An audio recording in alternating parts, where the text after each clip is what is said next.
एक चर्चा बीते 2 दिन से ईरान के बारे में अमेरिकी जो सोशल मीडिया हैंडल्स हैं या जो अमेरिका के जो मीडिया प्लेटफॉर्म्स हैं उनके ज़रिए फैलाई जा रही है। और यह खबर दरअसल ईरान में प्रतिनिधित्व के बंटे हुए होने को लेकर के है। कहा यह जा रहा है कि ईरानी जो इस वक्त जो ईरान की रजीम है, ईरान के जो सर्वोच्च नेता हैं मुस्तफ़ा खामिनेई और अब्बास अरागची या मसूद पाजेक्शन जैसे जो लीडर्स हैं, उनके फैसलों में और आईआरजीसी के फैसलों में कहीं ना कहीं एक तारतम्य नहीं बैठ रहा। इस तरीके की खबरें फैलाई जा रही हैं और इन्हीं खबरों के आधार पर डोनाल्ड ट्रंप ने इन्हीं को आधार बना लिया और इसी के आधार पर उसने सीज फायर अनिश्चित काल के लिए बढ़ा दिया है। और ये बात कहनी थी, ईरान में इस बात को लेकर के जश्न शुरू हो गया कि ये बात जो है मतलब ये जंग जो है वो ईरान जीत चुका है अमेरिका से। और ये बात मानना भी एक तरीके से लाजिम इसलिए है क्योंकि सीधे तौर पर आप सबसे पहले सीज फायर का ऐलान करते हैं, आपका चेला आसिम मुनीर जो है पाकिस्तान जो है वो मध्यस्थता में आता है, आपके ही कहने पर आपके ही द्वारा भेजा गया message, WhatsApp message direct Pakistan की तरफ से कॉपी पेस्ट कर दिया जाता है। तो ये तमाम सारी बातें समझ में आ रही थी कि कमर तो अमेरिका की तोड़ दी है ईरान ने। लेकिन अब इस जीत के मतलब आप समझिए इस जंग की जीत का जश्न ईरान ने मनाना शुरू कर दिया जैसे उसने अनिश्चितकालीन सीज फायर का ऐलान किया है। लेकिन क्या ये वाकई में है, आज बात इसी पर करेंगे। लेकिन सबसे पहले उसी जश्न की तस्वीरें मैं आपको दिखा देता हूं, जरा देखिए। ये तस्वीरें हैं खुर्रमशहर मिसाइल और इमाद मिसाइल के साथ में हजारों की संख्या में ये तमाम सारे लोग जो है ईरान की राजधानी तेहरान की सड़कों पर उतरे और इन्होंने जीत का जश्न मनाया ये मानते हुए कि डोनाल्ड ट्रंप ने आखिरकार अपनी हार जो है वो कबूल कर ली है। एक और वीडियो मैं दिखाता हूं, एक के बाद एक कई वीडियो, जरा इसको भी देखिए। ये देखिए खुर्रमशहर 4 मिसाइल और इमाद। और आपको पता है कि इस जंग के दौरान ये दोनों ही मिसाइलों ने इजराइल से लेकर के मिडिल ईस्ट के तमाम सारे अमेरिकी बेसेस पर जो तबाही का मंजर दिखाया है और शायद उसके घाव अभी तक अमेरिका को साल रहे हैं क्योंकि मिडिल ईस्ट से उसने अपनी संख्या, अपने सैनिकों की संख्या कम कर दी है। तो ये उन्हीं मिसाइलों के साथ में ईरान के लोग जश्न मना रहे हैं और ये जश्न जीत का मनाया जा रहा है, ऐसा दावा किया जा रहा है। देखिए ईरान के झंडे लहरा रहे हैं और मिसाइलों के साथ में रात में जो है देखिए पटाखे फोड़ करके ये जश्न मनाया गया। अहमद सलमान लिख रहे हैं कि Islamic revolutionary guard corps displayed Khorramshahr 4 and the Imad ballistic missile एमिड massive popular gathering in Iran cities. Irani cities में इस तरीके की गैदरिंग के बीच में ये दिखाया गया। एक और तस्वीर देखिए प्रेस टीवी के हवाले से खबर, ये भी उसी का एक विजुअल।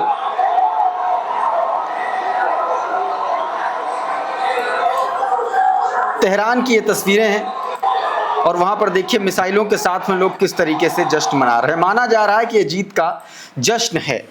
अच्छा, इस बीच जो आज ईरान और अमेरिका के बीच में वार्ता होनी थी जिसके लिए अमेरिका का एक प्रतिनिधिमंडल, जेडी वैंस तो नहीं पहुंचा, उसकी यात्रा कैंसिल हो गई, वो नहीं जा रहा है, अब ये बात कंफर्म भी हो गई है। लेकिन एक जो प्रतिनिधिमंडल का जो एक तरीके से फर्स्ट जो एक तरीके से क्रू होता है वो वहां पर पहुंच चुका है और आज बुधवार है तो आज दोपहर के बाद ये बातचीत होनी थी। लेकिन अब ईरान की तरफ से ये बात पुख्ता कर दी गई है, पक्का कर दी गई है कि जब तक तुम ब्लॉकेड खोलोगे नहीं तब तक हम आगे की बातचीत करेंगे नहीं। अभी इस पूरे मसले पर कैसे अमेरिका ने गेम किया और उस गेम को लेकर के पाकिस्तान भी पुख्ता कर रहा है कि नहीं इस पर बात हुई थी और अमेरिका पलट गया है, ये भी मैं अभी आपको बताऊंगा। लेकिन उससे पहले क्यों नहीं जा रहा है उसका एक बयान मैं आपको सुनवा देता हूं, जरा ये देखिए, पहले वीडियो देखिए।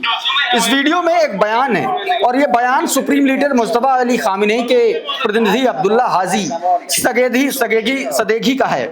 वो कह रहे हैं कि फिलहाल कोई बातचीत नहीं, जब तक दुश्मन हमारी शर्तें नहीं मानेगा तब तक बातचीत नहीं होगी, ये कहा। दूसरी बात इन्होंने कही कि दुश्मन को मानना होगा कि हम जीत की स्थिति में हैं और वो हार की स्थिति में, ये बात। तीसरा बोले कि जब नेतृत्व के निर्देश पर युद्ध का मोर्चा मिसाइल से बातचीत की ओर शिफ्ट होगा तो जनता का पूरा समर्थन होगा। सीधे सीधे कहा। मतलब कि रिजीम पर ईरानी अवाम का पूरा यकीन है, पहली बात। दूसरी बात, जंग अगर अमेरिका चाहता है तो ईरान जंग के लिए भी तैयार है। और तीसरी बात, अपनी अकड़ और अपनी ऐंठ अपनी जेब में रख करके अगर बातचीत करोगे तो बातचीत होगी। साफ और आसान लफ्जों में ये बात इन्होंने कह दी है। ये सुप्रीम लीडर मुस्तफा अली खामिनेई के प्रतिनिधि हैं अब्दुल्ला हाजी सदेगी, इनका ये बयान आया। अच्छा, एक और खबर आई, और यह खबर तस्नीम न्यूज एजेंसी के हवाले से क्रेडल ने अपने ट्विटर हैंडल पर छापी है। जरा इस खबर को देखिए, जरा विस्तार से समझिएगा, क्योंकि इसमें वो सारे पॉइंट्स हैं जिसकी वजह से ये बातचीत आगे नहीं बढ़ी। इसमें वो पॉइंट्स हैं कि कैसे अमेरिका ने एक बार फिर से धोखा दिया ईरान को। पहला पॉइंट से शुरू करते हैं। देखिए, बताया गया कि अमेरिकी अधिकारियों की मीडिया गतिविधियों और अफवाहों के बावजूद ईरानी वार्ता दल ने पाकिस्तानी मध्यस्थ के जरिए अमेरिका को सूचित करा दिया है कि वो बुधवार यानी कि आज इस्लामाबाद में मौजूद नहीं होगा। फिलहाल बातचीत में शामिल होने की कोई संभावना नहीं है, सिरे से खारिज हो गई। दूसरी बात, सूत्रों के हवाले से तस्नीम न्यूज एजेंसी को यह बताया गया कि पाकिस्तान की मध्यस्थता और अमेरिकी पक्ष से युद्ध विराम की मांग के बाद ईरान ने अपने 10 सूत्रीय एजेंडा सौंपा था। सार्वजनिक रूप से यह भी कहा था कि अमेरिका ने इस मतलब ये एक तरीके से युद्ध विराम का अपना एजेंडा सौंपा था 10 सूत्रीय, और अमेरिका ने इसे माना भी था 10 सूत्रीय एजेंडा। लेकिन फिर क्या हुआ? अगला पॉइंट, पाकिस्तान ने भी सार्वजनिक रूप से कहा कि अमेरिका ने इस ढांचे को स्वीकार भी कर लिया था, उस एजेंडे को स्वीकार कर लिया था। लेकिन इसके तुरंत बाद अमेरिका की ओर से पलट गया, मतलब धोखा दे दिया गया। अगला पॉइंट बताया गया कि पाकिस्तान मतलब कहा गया कि आरोप है कि अमेरिका ने लेबनान में इजराइल पर युद्ध विराम लागू नहीं कराया, जिससे वार्ता में गंभीर पहला ही उल्लंघन यह था। उस 10 सूत्रीय एजेंडे में पहला उल्लंघन था कि लेबनान को शामिल नहीं करना, लगातार हमले करना।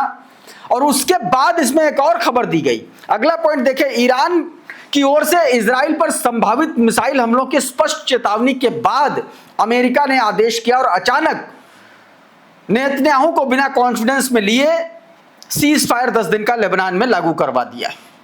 यह बात कही जा रही, और यह भी कहा जा रहा है कि अमेरिका को पहले नेवल ब्लॉकेड हटाना होगा और उसी के बाद अब स्ट्रेट ऑफ हॉर्मुज खुलेगा और तभी बातचीत का कोई भी मामला आगे बढ़ पाएगा।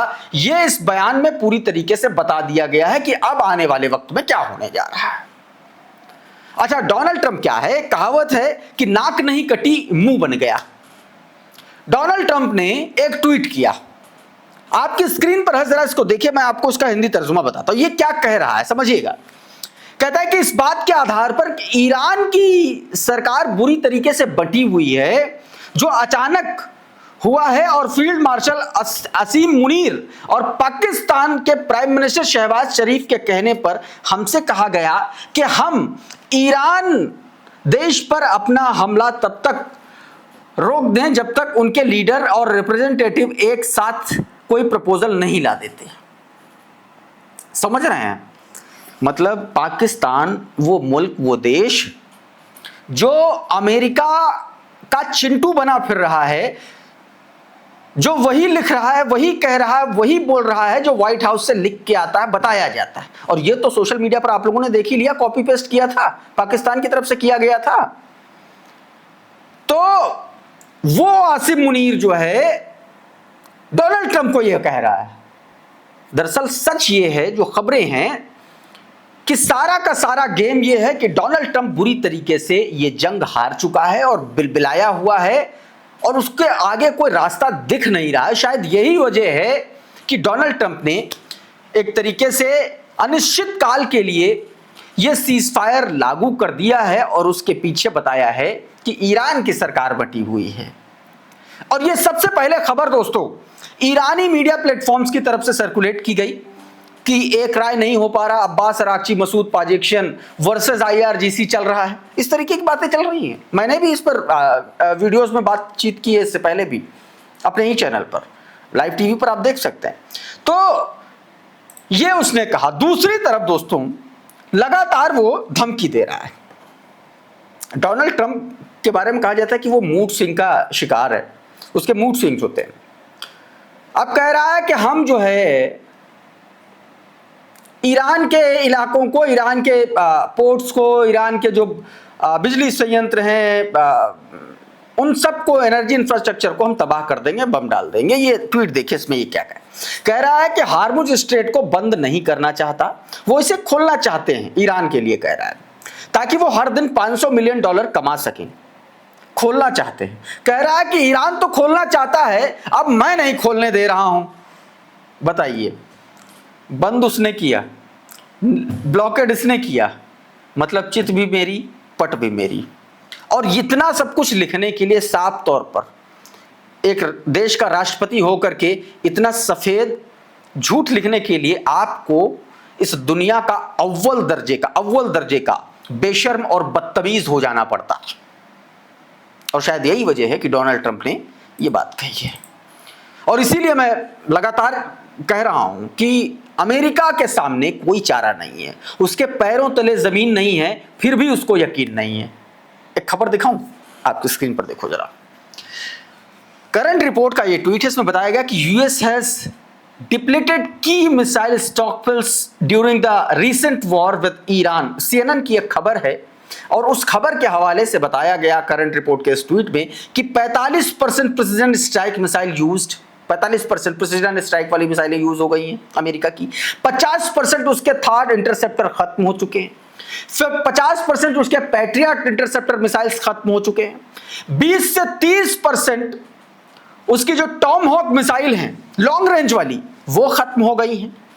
It could take 3 to 5 years to replace US missile stock. बताया गया कि अब उसी हालत में आने के लिए अमेरिका को 3 से 5 साल का वक्त लगेगा। यानी कि दूसरे तरीके से भी इसको समझिए कि अमेरिका का पिछले 5 से 7 साल के बीच में जमाया हुआ, स्टॉक किया हुआ जो मिसाइल का जखीरा था, हथियारों का जखीरा था, वो ईरान ने 40 दिनों की इस जंग में खत्म कर दिया। डोनाल्ड ट्रंप की इन तमाम सारी धमकियों के बावजूद ईरान की आईआरजीसी की तरफ से एक वीडियो जारी किया गया और उस वीडियो में अमेरिका और इजराइल का आने वाली संभावित जंग में हश्र दिखाया गया है और ईरान की ताकत दिखाई गई। जरा इस वीडियो को देखिए। यह आईआरजीसी की तरफ से जारी किया गया वीडियो कि किस तरीके से उसने हमले किए इजराइल और अमेरिका पर और आने वाले वक्त में क्या हालत हो सकती है, यह सीधे तौर पर इस वीडियो में बताया गया। सुलेमान अहमद लिख रहे हैं, post on supreme leaders Mustafa Khamenei's channel, Iran military is ready to strike the US and Chinese target like lightning, the navy is prepared to deliver new defeat.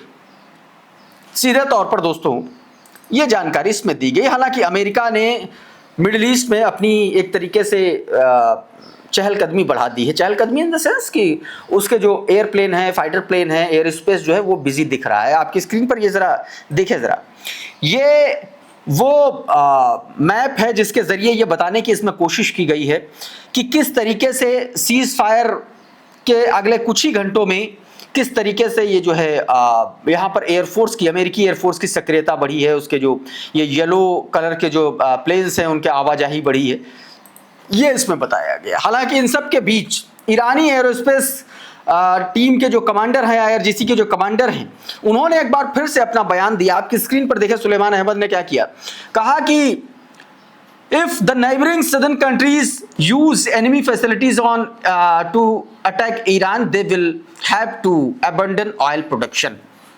साफ साफ कह दिया गया कि अगर मिडिल ईस्ट के उन मुस्लिम कंट्रीज ने इस बार अमेरिका का साथ दिया तो उनके एनर्जी इंफ्रास्ट्रक्चर, ऑयल इंफ्रास्ट्रक्चर को पूरी तरीके से तबाह कर दिया जाएगा, ये जानकारी दी। और एक खबर और आई, अमेरिकी चैनल्स में ये खबर चल रही है कि डोनाल्ड ट्रंप ने अमेरिकी परमाणु हथियारों का कोड हासिल करने की कोशिश की। अब इसको ऐसे भी देखा जा रहा है क्योंकि बीते दिन भी मैंने आपको एक खबर बताई थी जिसमें मैंने आपसे कहा था कि डोनाल्ड ट्रंप जो है, जब एक के बाद एक कई उसके फाइटर जेट गिरे, F-35, F-15, F-16, KC-135, इस तरीके के तमाम सारे जब उसके फाइटर जेट एयरक्राफ्ट गिरे तो वो बौखला गया, भड़क गया, अपने ही अधिकारियों पर भड़क गया और बुरी तरीके से चीखता और चिल्लाता रहा। खबरें ये भी आई कि उसने परमाणु हमला करने की कोशिश की, लेकिन एक बड़े और वरिष्ठ अधिकारी ने उसको रोक लिया। ये जरा छोटा सा हिस्सा सुनिए, उसी से जुड़ी हुई खबर है, सुनिए जरा क्या कुछ कहा जा रहा है। Some problems, they got to try to deal with it. And then there was a report out that they had an emergency meeting Saturday night. And apparently, well, one report coming out of that meeting at the White House is that Trump wanted to use the nuclear codes, and General Dan Kane stood up and said no. He invoked his privilege as the head of the military, so to speak. It was apparently quite a blow up. There are pictures of Kane coming out of that meeting with his head down to the ground. और इस बीच America की Congress women ने एक बार फिर से Donald Trump और Trump प्रशासन को और उसके दामाद कुशनर को आड़े हाथों लिया। क्या कुछ कहा है, आपकी स्क्रीन पर यह ट्वीट उमाशंकर सिंह का हिंदी में, जिसके बयान को कोट करते हुए बताया गया कि ट्रंप प्रशासन के इस समय भ्रष्टाचार चरम पर है। कीमत अमेरिकी जनता को उठानी पड़ रही है, जिससे गैस से लेकर के सब कुछ महंगा खरीदना पड़ रहा है। ट्रंप के दामाद जेरेड कुशनर, जिन्हें किसी तरह का राजनीतिक डिप्लोमेटिक कोई अनुभव नहीं है, वो यूएस की विदेश नीति बना रहे हैं और साथ ही उन्हीं विदेशी सरकारों से अरबों डॉलर ले रहे हैं जिनसे वे बातचीत कर रहे हैं। यह खुला खुला बेशर्म भ्रष्टाचार है। कुशनर शपथ के दायरे में आएंगे और गवाही देंगे। जवाबदेही वहीं खत्म नहीं होने वाली, सीधे तौर पर जेल भेजने की धमकी एक तरीके से इनडायरेक्टली दी जा रही है।